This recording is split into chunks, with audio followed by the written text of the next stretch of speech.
Opening day of big game season in Montana brings with it a flurry of activity.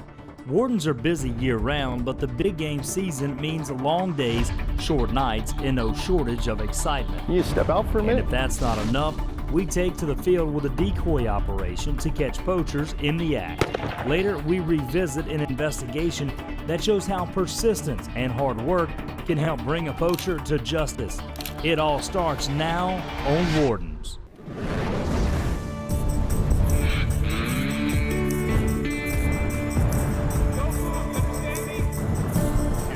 Wrong. Should be 4 shooting hours.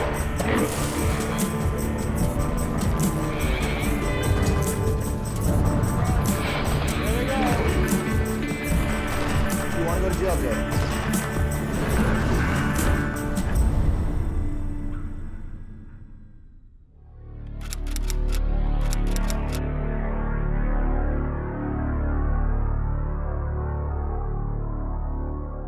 The 2011 Montana big game hunting season starts October 22nd, but Warden Brian Goalie knows that some hunters, well, they like to get an early start. Hello, Game Warden. How are you guys doing? Doing good. We're doing some coyote hunting. All right, you guys going in here then? Yes, sir. Okay. Just gonna sign in real quick and All right, go kill some coyotes. all right. How you been? You guys, I don't know if they allow coyote hunting at night. Have you checked with the colony on that? I was reading on the. Have you killed any lately? We did kill one. We killed one out in Ulm. Wow. There was a sheep farmer down there. We were driving down the road, Okay. just looking at deer and stuff, and happened to see two coyotes along the river. All right. He said, You got "Yeah, go spotlights and stuff then? What's that? You got spotlights or what? No, sir. No spotlights. How do you or kill them then? With just the headlights if they're Okay. close. That's all. I mean, if they're within the headlight distance, that's all we use. All right. Okay, I get a lot of problems with spotlighting out here, so that's why I check into it, okay? Yeah, I don't spotlight. I know it's. Okay, using your headlights is spotlighting. Oh, okay. All right. Yeah. Well, Now you can shoot coyotes with the aid of artificial light, okay, Right. but you have to have permission. okay. And just because you sign in, that's not legally access. That's not legal access for this block management. Because if you read what that says, it says for hunting big game. You're getting permission to hunt big game. Right. Deer, elk, antelope, upland, game bird, and other. It does not say spotlighting at night. Oh. Okay. See, this is a contract that you're agreeing to Right, go on this right. property that they've agreed to. Right. Anything that you do besides that, you need to contact the landowner. Okay. So they may not allow you to drive around here at night spotlighting. Oh, okay. So Yeah, that's something you I'll need to. definitely contact Have you ever been in them. trouble for anything before? Nothing. Just good guys, huh? All right. Got a speeding ticket on. That happens. Yeah. So I wouldn't be doing my job if I told you I thought that was okay, because I just don't know Okay. with these well, guys. I'll put this back then. That's, Yeah. We just. In fact, I'm out here tonight because somebody shot one of the sign-in boxes with a shotgun. What? Yep. I don't do that. Shit. I don't. Yeah, condone it. yeah, I don't- definitely I cancel believe that you. if I saw that. Okay. Free to go, my man. All right. Thank you, sir. Take it easy. You too. Good luck. Earlier the same day, Warden Kelly Freedy stops by the locker plant to check youth hunters who in Montana get a 2-day head start over the adults for deer hunting only. These guys are with the youth hunter program that we have. Okay. The Cascade Sheriff's Association, the Montana Game Warden Association, and the Russell Country Sportsmen. They get kids from around the area here, and most of them, I think, it's usually their first animal that they get. So what I'm doing here today too with these guys is just, you know, taking a look at their tags, you know, making sure that they did that part right, you know, and making it a positive experience for these kids to, you know, maybe this is the first time they've had anything going on with the game warden. And all right, good, Cole. Good job.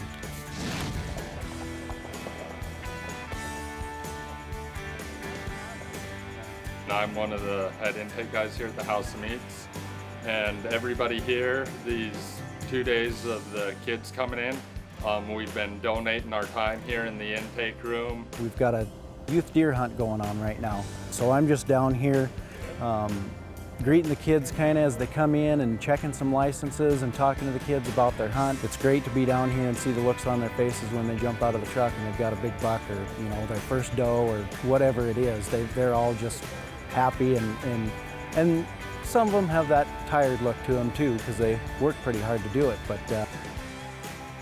First one, huh? Second. This program, I think, can feel is extremely neat for the kids.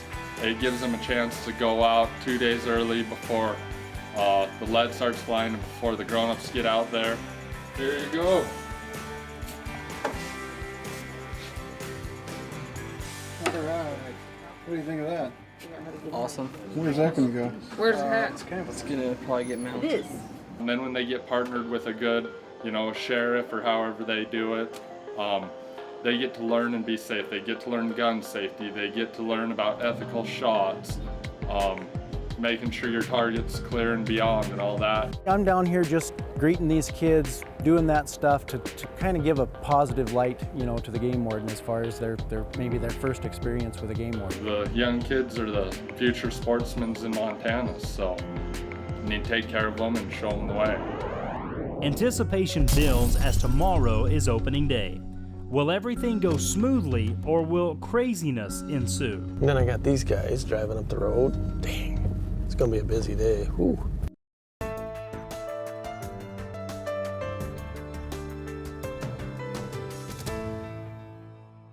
The night before the big game opener in Montana, Region 4 Warden Brian Goalie answers a few questions while fueling his truck. Yeah. Okay, I got 2 tags for some whitetail and 445. Okay.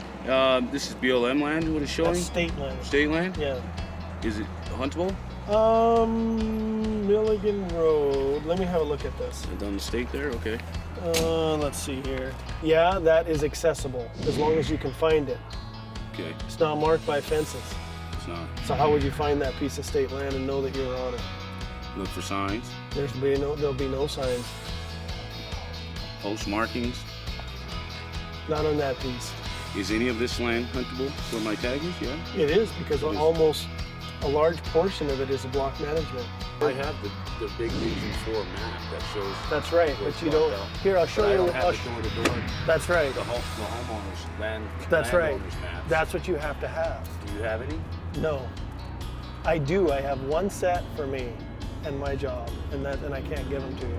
This coming week, if you do your homework, you'll feel much better. I will. Okay. Thanks, man. Good luck, my man. Really We'll appreciate probably it. see you tomorrow. If I can help you some more, I'll help you some more. I'll be sitting out there. All right. 100 miles to the southwest in Region 2 near Missoula, Captain Jeff Darrow prepares for what could be his last big game opener as a game warden. Been watching some elk up here in this valley for the last week. There's a couple hundred head. There we go, there they're running now. There's a couple hundred head. It's hunting season 2011. And I've just heard the shots. We've got a big bunch of elk on the run here. I hope those people weren't shooting from the road. Well, there were vehicles all around over there, and that's kind of the general direction the shots came from, but I don't see any vehicles there now. Just come on down, and then it'll make another jog, and where it makes that other jog, the elk are right there. Yeah, copy. I don't know right where that's at.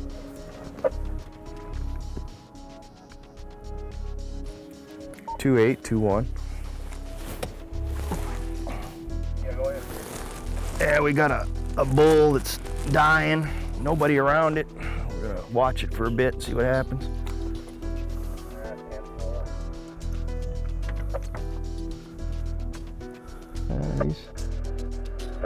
He's a mature 6-point. He's straight to the, I guess would be the north of you. If you look over, you see this kind of Quonset hut with a bunch of trees around it. It's a shed, metal shed. Yeah, 10-4. There's a combine out here. If you see the combine, he's near that wheel line. He's laying kind of on a bank. He's laying there dying.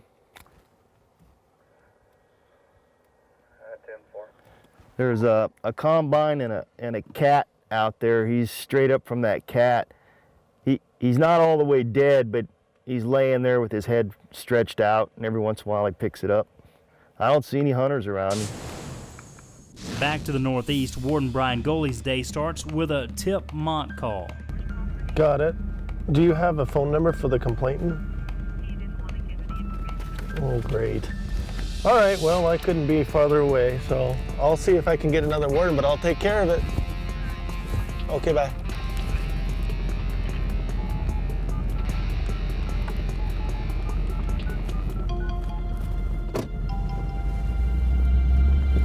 And then I got these guys driving up the road. Dang, it's gonna be a busy day. Whew.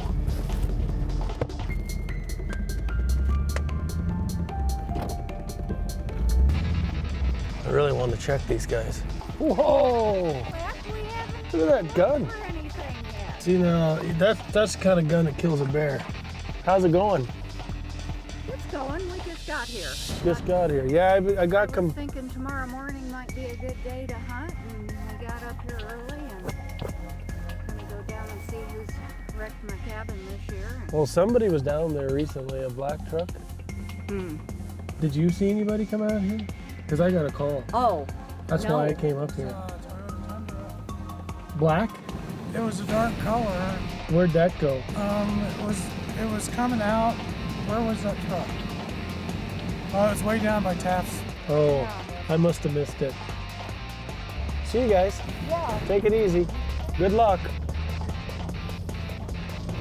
Yeah, when these landowners go out and contact these hunters that are trespassing, you know, sometimes it gets violent. I've had in the past where it's actually gotten physical, and you know, that's our job, is to deal with that. With crippled elk in Region 2 and trespassers in Region 4, how will this day end up? I just want to ask you just a quick question.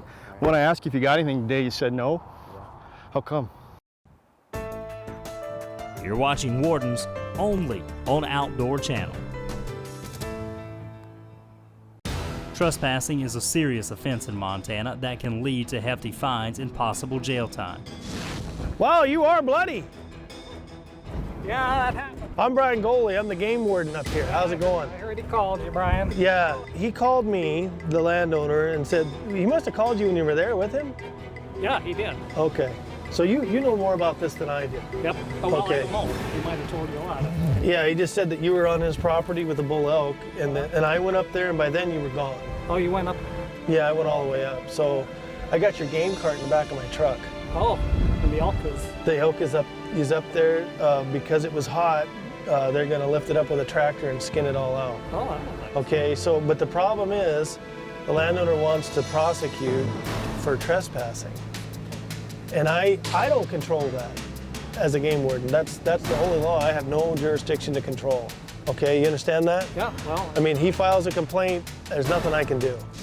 You know, he's retired military. He's I mean, it's not the kind of guy you would think would be. Right.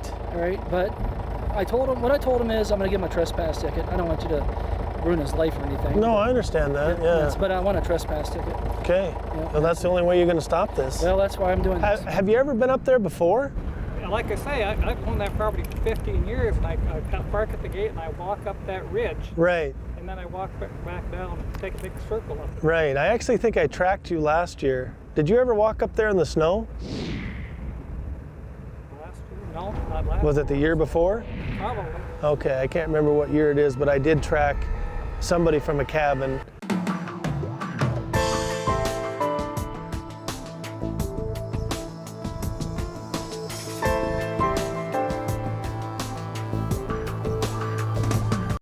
Okay, no doubt.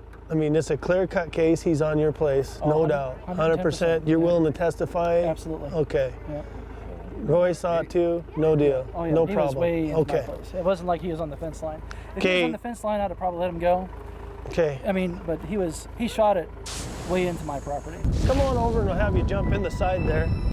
Yeah, that was a lot of work for Doc. I know. Well, I want you to understand, I don't think this is the end of the world. You know, everybody makes mistakes. It's how you handle it, you know what I mean? And I don't think it's going to affect your hunting and fishing privileges. It is a misdemeanor, so it won't be on your record. I understand that it's not fun, and I understand that you are upset about it. And for me, that's actually a good thing because it tells me that you care. You know what I mean? Well, all right, my man. See you later. Better circumstances next time, and I'm sorry that happened too. Yeah, I'm very sorry, but somebody will get some milk, I guess. You're exactly right. What do you do with those horns? Usually we take them to our office, and then we have a trophy sale, they call it. Okay, well, good luck on the sale. See you later. So basically what this is a great, big, beautiful area subdivided into 20-acre chunks. This area back here has just been a constant problem. And it's been a long time trying to get it cleared up as far as, you know, what legally people can do. They think, oh, these subdivisions are no man land. I can do what I want. And that's really not the case. And sometimes I find out the hard way. 100 miles to the southwest, just outside Missoula, Montana, Captain Jeff Darrow's case of the crippled elk was resolved by the landowner.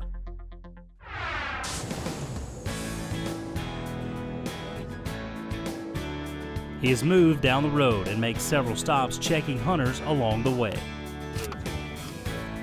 There you go. Thank you much. Yep. You bet. Thanks, guys. Appreciate it. How's the field going today? You know, we camped out at Potomac this morning because there was a herd of about 200 there in the valley, and just wanted to make sure that that didn't get western, you know. And it was pretty good. They got the herd bull out of the bunch and a couple cows, I think. And we just checked a couple cows down here at the intersection, and then as we're coming up the road, another bull was coming out. So they're killing some elk, I guess. The elk harvest seems to be going well in the west, but will deer hunters in central Montana make the right choice?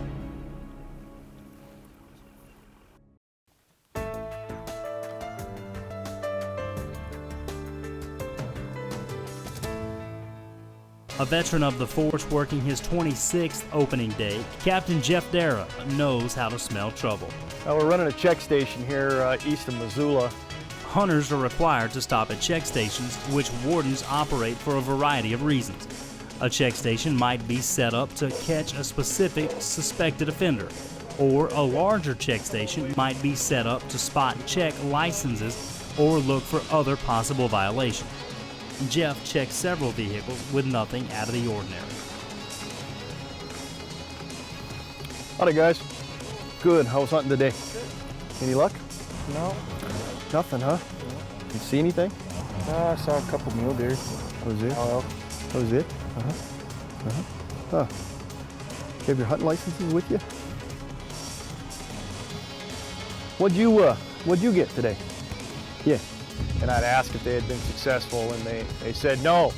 But I could smell like a I guess a narcotics cop could smell drugs in a vehicle. I could smell elk. And I looked at the passenger, and he had blood on his pants and blood on his hands. I just saw the blood on you, that's why I asked. Oh, no. Yeah, now I can smell the elk. So I just asked him, you know, what'd you kill today? And he said, oh, I helped a guy with an elk. And I said, well, where's the elk? And he said, oh, well, it's back. It'll come out later. Okay. All righty. Okay, well, I see legs behind you right now. Is this them? Yeah. All right. Thanks, guys. I'm going to check them here.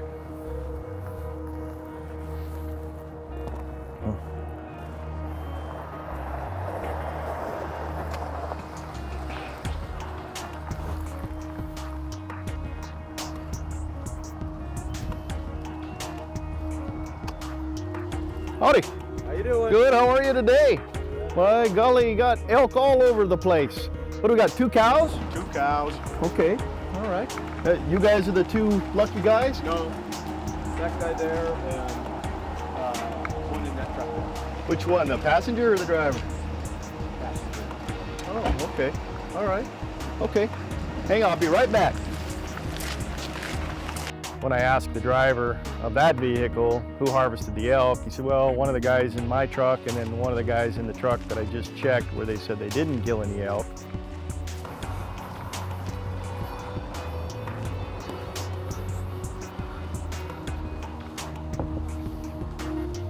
Can you step out for a minute? 250 miles to the east in Region 5 near Columbus, Montana, Warden Paul Lukey is about to set up a deer decoy.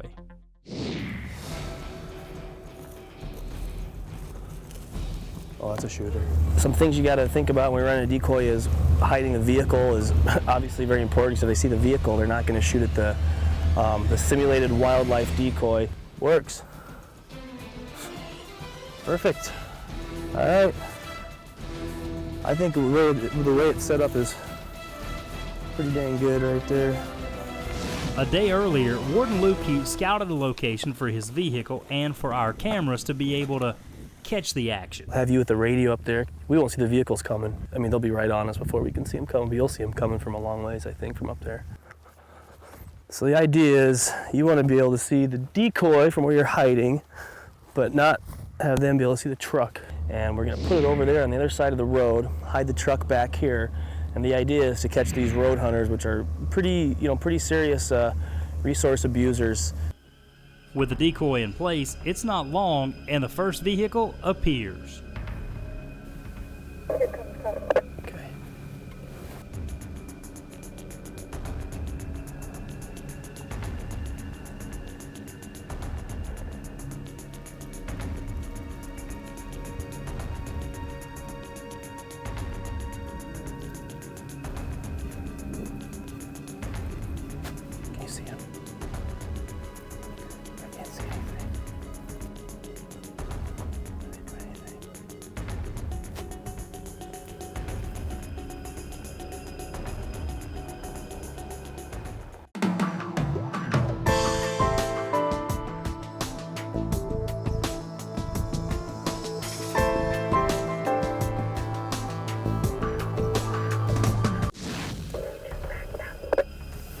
Okay, we can't see them.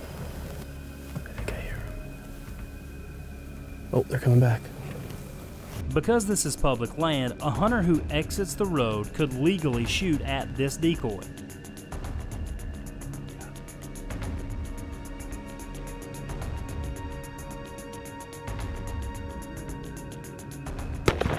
Need a shot. Need a shot.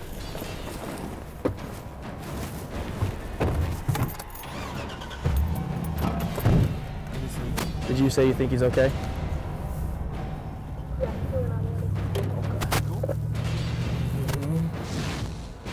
Guess we tricked you, didn't we? I guess. No, he did. Nope. Yep, we saw that. We saw the whole thing. I appreciate it. You have a license, don't you? Yeah. Okay, let me just check your license. And the bad part about it is you don't get the deer, but the good part about it is you're legal, which we like to see. When we return, a trophy bull elk has been shot illegally, and a suspected shooter claims innocence. We flash back to 2005 and discover how wardens use technology and persistence to bring a lawbreaker to justice. The one on the left is from the burn. Okay. The one on the right is the one you got from the elk. And it's opening day of the Montana General Big Game season. Warden Brian Goalie has dealt with trespassers. I mean, he files a complaint, there's nothing I can do. While Warden Captain Jeff Darrow has had crippled elk and a young man who struggles with the truth. Can you step out for a minute? Region 5 Warden Paul Lukey has had shooters on a decoy. There's no such thing as a typical day for Montana game wardens. All have memorable cases in their career, and Warden's case files will take us along for the ride on one of these cases. It was opening day of hunting season. I think the year was 2005, and I was patrolling a wildlife management area called the 3 Mile Game Range, which is basically my back door. It had been kind of a slow morning. I got a cell phone call from our Tipmont hotline, which is our turn-in poachers hotline, that said that there was a trespass in the vicinity. Could I respond? And I said, yeah, I could. I was probably 20 minutes to a half hour from being there, but I knew the ranch, and I said, yeah, I can respond, and they gave me well, I had the rancher's phone number anyway. So I called him and told him I was on my way. You know, just thought it was a basic trespass, and deal with those, you know, 100 times throughout your career. Somebody got where they weren't supposed to be on opening day, so didn't think much about it. At that time, didn't even really know there was an animal down at that point. On my way there, before I'd actually got onto the ranch property, but quite hadn't got to the where the rancher was. By then, I'd found out that there was a dead elk. I was stopped by a pickup that I didn't recognize, and the driver exited the vehicle, kind of frantically waving his arms, and didn't really know what's going on, but stopped and talked to him and see what was going on. And first thing he said was Jeff, which was surprising because I didn't know who this was. He knew my name. That's Jeff. I didn't do what they said I did. I said, well, I don't even know what they said you did yet, so calm down. And he had a young male in the vehicle with him, and he calmed down and he just said, you know, I didn't do what they said I did. And I said, well, you know, I got to go talk to him. And at that point, he offered up without me even asking. He said, you know, you can check my gun. I haven't even fired my gun today. Okay. And I thought that was unusual because Hadn't been fired. most people don't offer that up right away. And Do you have any so other right away, I guns? figured, well, I'm going to look at a gun that didn't shoot, you know, or wasn't used. So he showed it to me, and I believe it was a 300 short Win Mag. And I wrote the serial number down and looked at him and said, well, have you fired any gun today? And he said no. And he glanced in and looked at the young fellow. I said, how about you? Did you shoot a gun today? And he looked at me kind of, you know, kind of scared, I suppose. You know, he shook his head no. And he said, you can look in the vehicle if you want. So we did. There was no other gun. And so I said, well, I need to have you go down the road here and wait for me. I'll go talk to the landowner and see what's up. Still really didn't know what was going on. So went up and met the landowner. He pointed out a pretty large bull that was laying out in this field. It was big, and we were going to shoot it, but unfortunately, these guys over here shot us first. So now They didn't have permission to be in here, right? no, they did not have permission to be in here. So And where did they shoot from? they shot from right back there in that tree line. We could see two orange hunter dots. Two guys? Was it just one guy shooting? Or One guy shooting, yeah. how many shots? Two shots. Heard two shots. And what did they do after they shot? They just snuck back into the trees. We never saw them. They never came back to the animal. They never came back. No. So did you guys yell at them, or did they see you guys coming after them? Or No, I don't think they saw us from where our position was, because we were positioned up over here. I don't think they knew we were there. But So this was the bull you guys were trying to get, huh?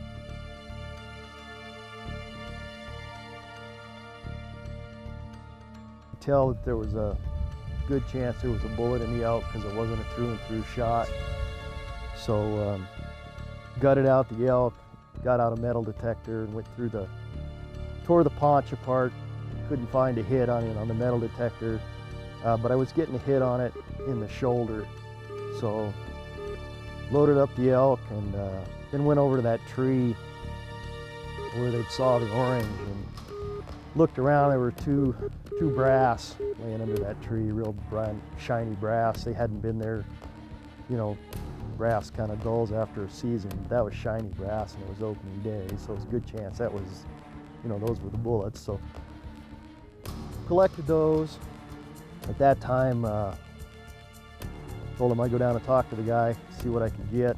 I went back down to interview the guy again, and he stuck to his story. He said it wasn't me. You know, I didn't do it. With only shell casings in his hand as evidence, Captain Jeff Darrow will need more to solve this mystery. What will break this case open? You're watching Wardens only on Outdoor Channel. Warden case file number 4851. Captain Jeff Darrow is leading with a trespassing issue and an illegal elk shooting.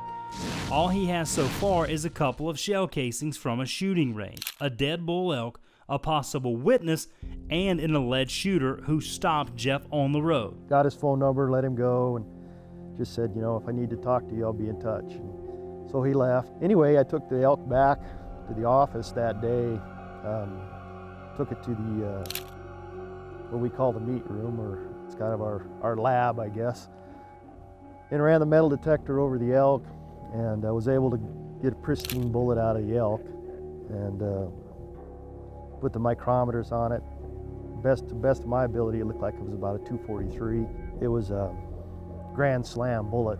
I'm not a reloader. I learned that from this case. There was a GS on the bottom of the bullet, and so that was a pretty significant deal there. So that was a good start. You know, I have a bullet from the elk, had brass, so I potentially could match it to a gun, and through tool marks and ballistics. I went back out to the ranch that day, talked to the rancher, and it kind of pointed out a spot where maybe this fella had target practiced the day before.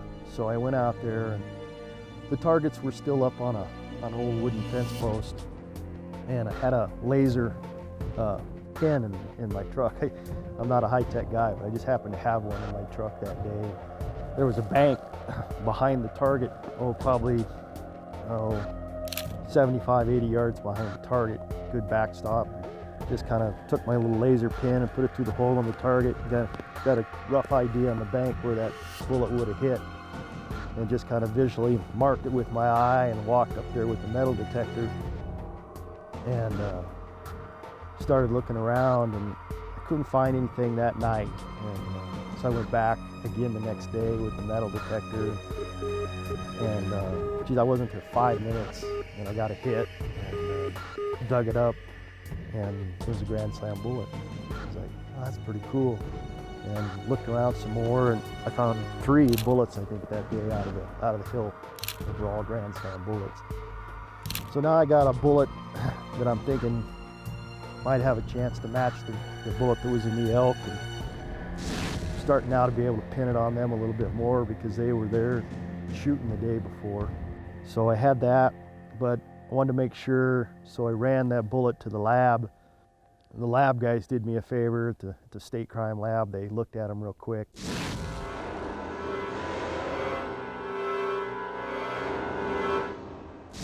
Captain Darrow called us, and he'd recovered a bullet that was taken out of where these guys were target practicing sometime earlier, and he also recovered a bullet from a killed elk, and he brought those in. He couldn't find the gun. He just wanted to find out if they were fired from the same gun.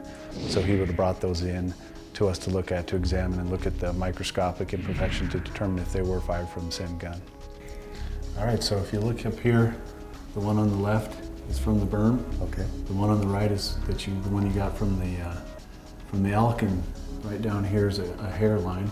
So what you're looking at is two separate bullets. In the case that we don't get a gun, we compare the evidence to make sure and tell them if it was fired from the same gun.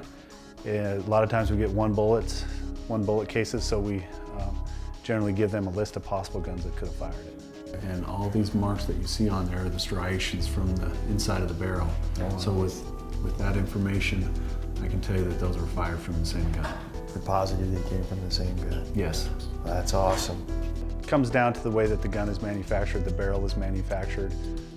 Inside the barrel is what's called rifling. There's raised and lowered portions throughout the whole barrel. And when that bullet is fired through there are microscopic imperfections that are impressed into and onto that bullet. And then those are the areas that we look at. A lot of, for the layman, the scratches on the bullet that you look at, those are individual to that rifle. So we would be taking a look at those microscopically to determine if they were fired from the same gun. They were fired from the same gun. That's awesome. Yep. That gives me a lot more confidence because the one was from the animal and the one was shot the day before at a target. So, and I know who was shooting at the target. So that's Good. Great. Hey, thanks, Travis. Yep. Appreciate it very much. Cool. I'm on my way.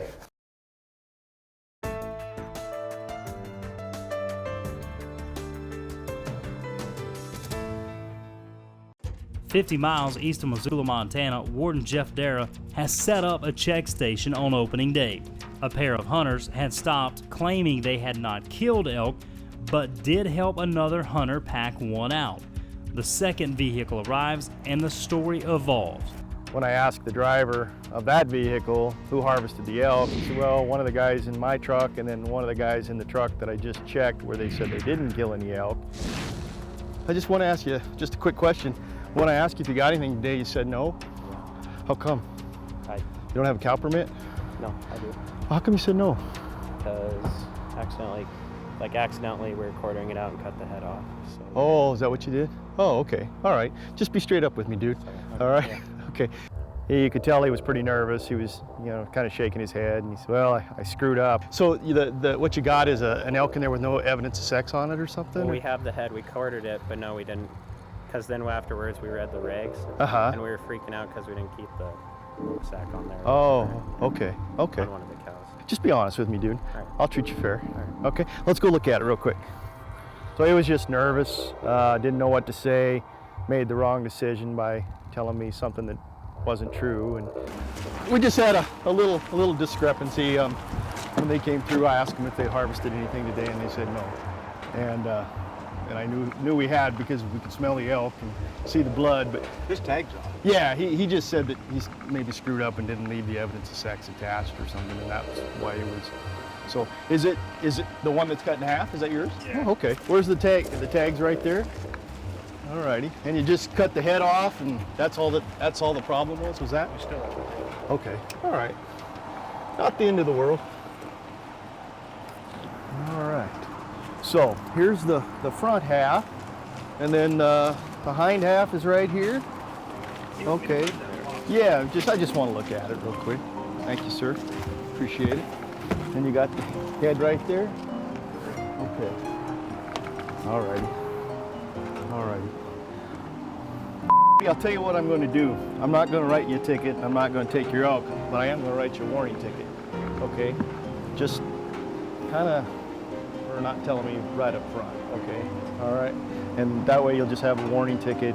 Doesn't go on your record. You don't have to do anything like that, but anyway, we'll just do it that way. You can keep your elk and go home.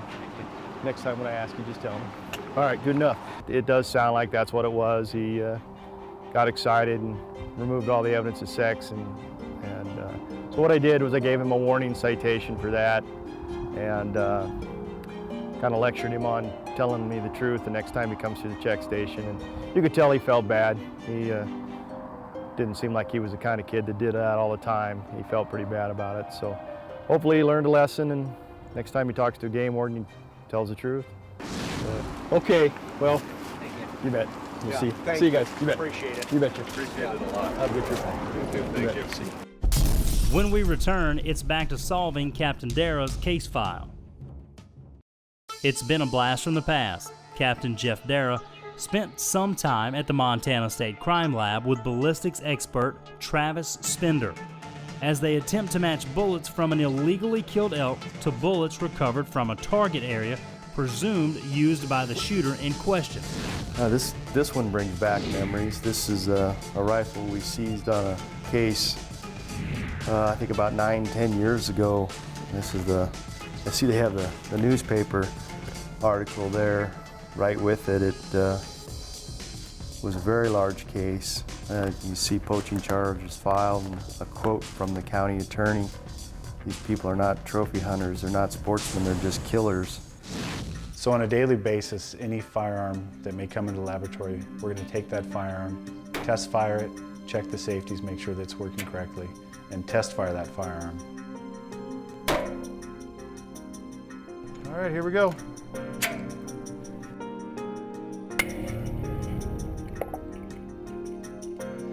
We then would gather the test fires and compare that to any fired evidence that they may have received from the crime scene, whether it be fired bullets or fired cartridge cases, and try to determine if that fired evidence was in fact fired from that firearm. They were a match, so it was definitely fired, same gun, fired the same bullets that killed that elk that was target practicing the day before.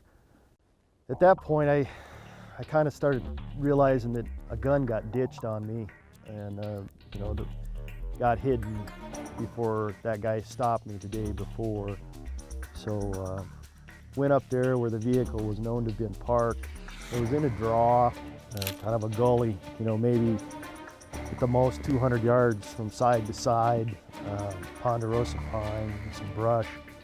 I just started doing circles out from the truck. There was a culvert there, and looked under the culvert and looked in the trees, and just spent a considerable amount of time back there looking for this gun. And eventually I was on the other side of the draw and was able to look across, and the ponderosa pine needles were all one color, and except for this one spot, it was the needles had been turned over, and you could tell it because it was darker. So I thought, well, I'll go there and look, and went over there, and sure enough, uncovered the needles, and there was the gun case. Unzipped the gun case, and it's a 243 with 243 bullets laying right in there in the case. So I think, all right, now I got the gun, I got the bullets. Sure, I'm gonna have fingerprints on this gun. And so I collected the gun, tagged it, evidence tag, and took it back to the office. And next day I called the guy that stopped me on the road, and I told him, I said, you know, I thought I might have some more questions to ask you, and now I do. Could you come into the office and visit? And he was congenial, so he did.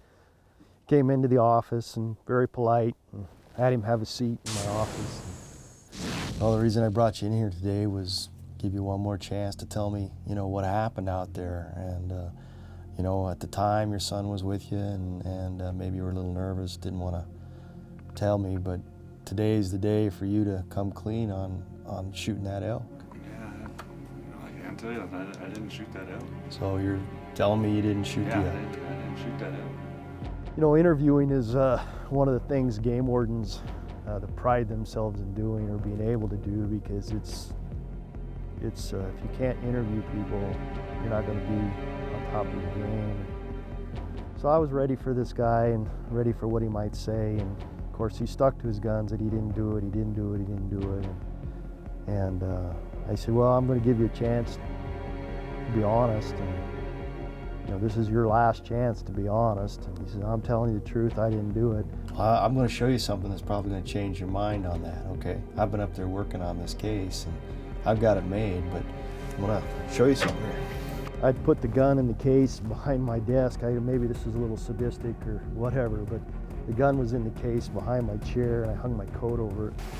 Recognize that? Oh, man. Yeah, that's what I thought. My wife's gonna kill me. Yeah. Story's changed now, hasn't it? Yeah. Yeah, that's what I thought. He just kind of melted at that point, kind of dropped his hands in his head and said, I think the first thing he said was, my wife's gonna kill me. You know, and I at that point you have a little compassion, because if I was in the same position, I probably would have said the same thing.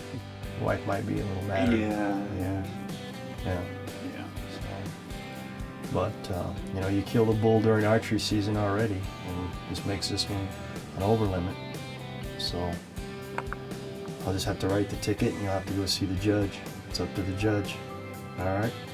This case is probably going to get a little bit of in the newspaper, because there were a lot of people that know about it. You know, landowners not happy, you know, what have you. So anyway, I won't rub it in any more than that. We poached an elk, and I'm going to write your ticket for it. Cited him for an over limit of elk, trespass. It was a trophy bull in our state. It was an $8,000 bull. I think his final sentence was about $9,000 in fines and restitution, and he lost his privileges to hunt, fish, and trap in Montana. I think it was for 2 years. It's kind of challenging, because it is kind of a cat and mouse kind of deal. And you got somebody that's clearly trying to get away with something, and they're clearly not telling you the truth. And it's up to you to go out and basically prove them different. And it's rewarding at the end of the day. You know, again, this was a one animal case, definitely not the biggest case in the world. You know, I hope maybe that 11-year-old kid or 10-year-old kid in that vehicle looked at it and said, boy, it's not worth poaching. And because those game wardens will catch you.